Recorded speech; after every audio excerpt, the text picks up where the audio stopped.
Olá pessoal, iniciamos aqui a série O Cordel é Desse Jeito, projeto que vai percorrer as estradas e traços da literatura de cordel. Vamos lá para a nossa primeira aula.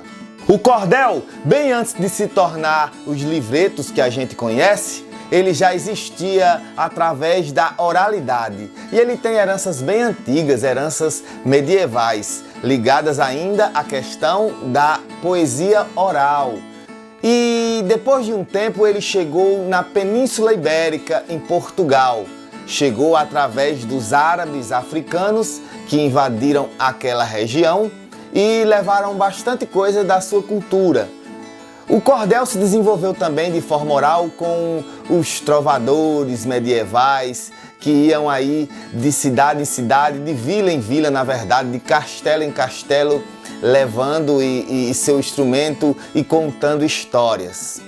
O nome cordel veio da forma como era vendido em Portugal. Já depois que se transformou em livreto, o cordel ele era vendido em Portugal pendurado em um cordão. Daí o nome literatura de cordel, fazendo referência ao cordão. Não demorou muito tempo até que o cordel ganhasse uma popularidade e, enfim, chegou em terras brasileiras. No Brasil, essa arte se desenvolveu primeiramente no Nordeste, naquela região ali de Teixeira, na Paraíba, foi onde surgiram os primeiros representantes da cantoria, né, dessa arte, ainda de forma oral também aqui no Brasil. Começou também ainda naquela questão da oralidade dos poetas cantadores.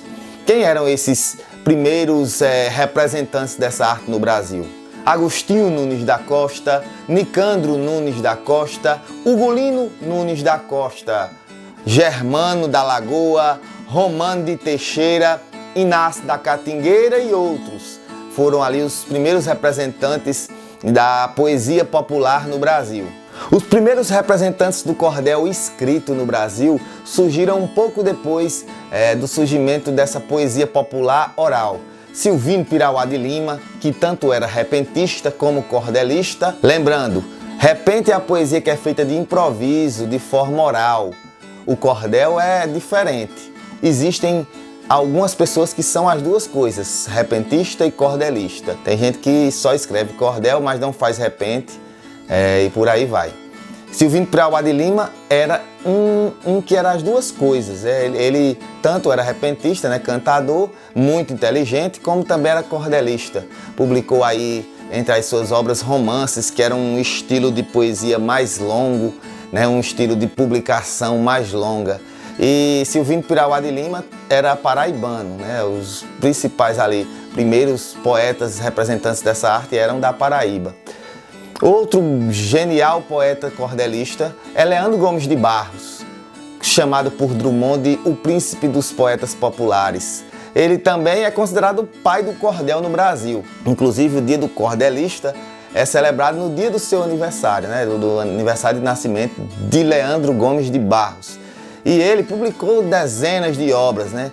Nasceu na Paraíba, com o tempo ele começou a publicar suas obras já em Pernambuco, na região da Zona da Mata e região metropolitana do Recife, onde ele viveu ali boa parte da sua vida.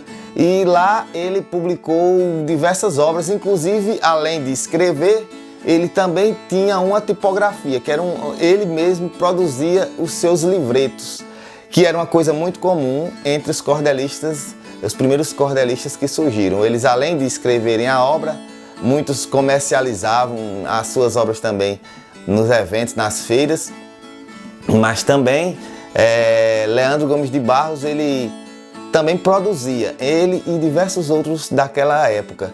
Leandro Gomes de Barros foi genial, assim, ele produziu muita coisa, obras de referência, e ele é realmente um marco para a literatura de cordel, para esse princípio, e ainda até os dias de hoje ele é um marco para a literatura de cordel no país. Francisco das Chagas Batista foi outro paraibano, também cordelista, e tinha, assim como outros da sua época, ele também tinha uma tipografia em que ele publicava. E ele publicava obras suas e de outros autores.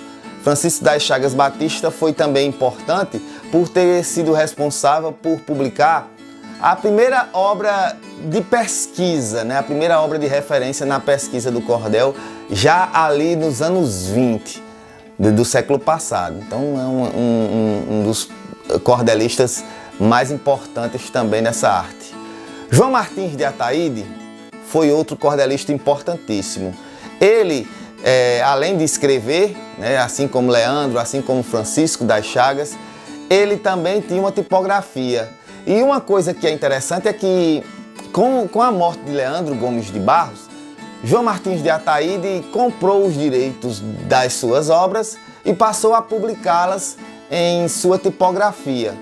Era muito comum na época, quando um proprietário de uma tipografia, né, de uma editora que imprimia os cordéis, comprava as obras de um cordelista, ele passava a publicar e muitas vezes ele suprimia, né, ele retirava o nome do autor original e colocava proprietário ou propriedade de, e aí já colocava o nome do proprietário da tipografia. Isso ajudou com que muitas obras se perdessem sem as pessoas saberem quem era realmente o autor da obra. Muitas obras de Leandro Gomes de Barros, inclusive, eram atribuídas a João Martins de Ataíde.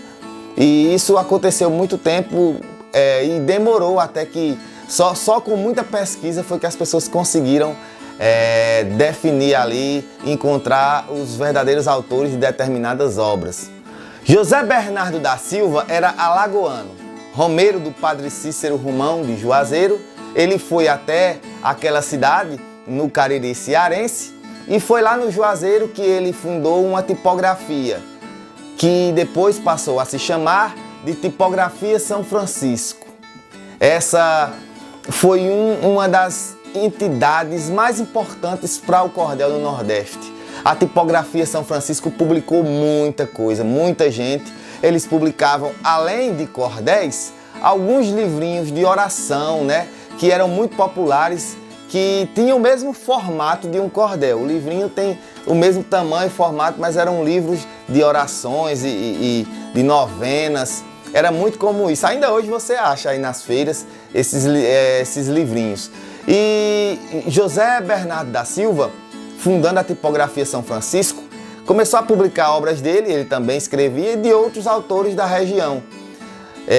Depois de um tempo, ele comprou os direitos de João Martins de Ataíde, que tinha comprado de Leandro Gomes de Barros os direitos dele. Olha que loucura! Então, José Bernardo da Silva passou a publicar as obras de João Martins de Ataíde e de Leandro Gomes de Barros também, na sequência, adquirindo esses direitos.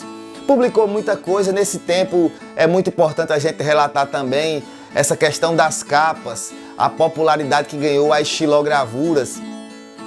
Muitos artesãos eram procurados para produzirem aquelas artezinhas, né, que a gente vê nas capas dos cordéis, as xilogravuras. E até hoje o Juazeiro do Norte é um representante grandioso da arte, tanto da xilogravura como da arte do cordel de modo geral. É importante a gente falar também da primeira mulher cordelista do Brasil, Maria das Neves Batista Pimentel. Ela era filha do também cordelista e editor Francisco das Chagas Batista. Ela publicou em 1938 sua primeira obra, O Violino do Diabo ou O Valor da Honestidade.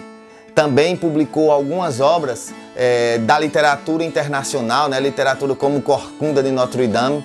Ela traduzia, né, aquela obra para os versos de cordel. Ela convertia a obra em estrofes de cordel e publicava. Mas ela não usava seu nome. Naquela época não era comum ter mulheres ali escritoras, e ela não se sentiu à vontade para colocar seu nome nas obras, e ela usava o nome Altino Alagoano. Era o nome do esposo que tinha e também de onde ele era. Era muito comum se usar essa coisa do lugar que a pessoa era no nome. Altino Alagoano, fulano de tal paraibano, alguém pernambucano. Então, Altino Alagoano, na verdade, era Maria das Neves Batista Pimentel, primeira mulher cordelista. Diversas outras obras e autores são importantes para a história do cordel no Brasil. Não conseguiríamos citar todos aqui, mas é importante dizer que muita gente vem fazendo esse trabalho, vem lançando grandes obras e vem fazendo parte da construção desse grande castelo que é a literatura popular no Brasil. O cordel foi popularizado nas feiras nordestinas, né? Era o espaço mais comum onde se vendiam obras de cordel e ajudou também a popularizar as histórias do Nordeste, os santos, o cangaço, os mitos aí que corriam a cultura da nossa gente e também trazer informações do que acontecia no país, do que acontecia no mundo. O cordel hoje, ele avança para as escolas, avança aí para os projetos, avança para as redes sociais. É muito comum hoje vermos vídeos de pessoas declamando poesias de cordel, trazendo aí a sua contribuição na construção dessa grande arte que a gente tanto gosta. Espero que vocês tenham gostado do vídeo de hoje. Não percam os próximos encontros para a gente conhecer os caminhos e traços da literatura de cordel. Até a próxima!